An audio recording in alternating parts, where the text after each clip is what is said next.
Hey everyone, it's January 20th, and that means that if today is your birthday, you share it with Joel Rifkin, the only serial killer to be a plotline on Seinfeld, and that is him right up there.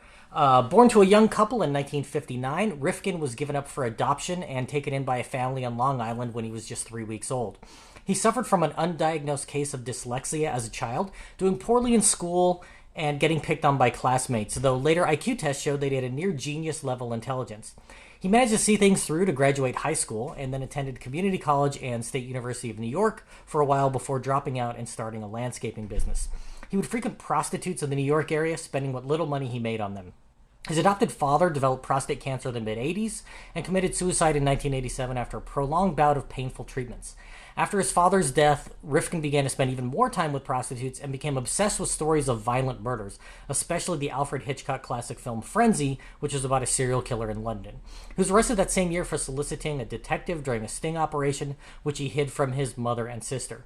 He killed for the first time in 1989, picking up a prostitute, beating her to death, dismembering her body, and leaving her severed head on a golf course.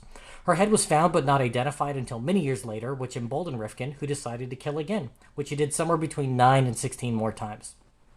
His next murder was a year later, and this time he placed body parts in buckets, filled them with cement, and dumped them in the East River.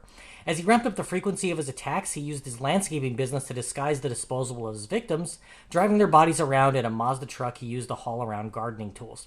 He sometimes took his victims back to the house he shared with his mother and sister. In early 1993, Rifkin killed for the final time and kept the corpse of his last victim in a wheelbarrow in his mother's garage for 3 days before heading out to dump the body. He loaded her up in his truck and headed out, but he had removed his license plate, which caught the attention of a police car. He didn't pull over when they lit him up and instead led them on a slow-speed chase, crashing into a telephone pole 20 miles down the road. When police approached the truck, they noticed a horrible smell coming from the bed and were shocked to find a body beneath a tarp. During his interrogation, he confessed to the murder and said to detectives, 1 or 100, what's the difference? He then confessed to 16 more murders.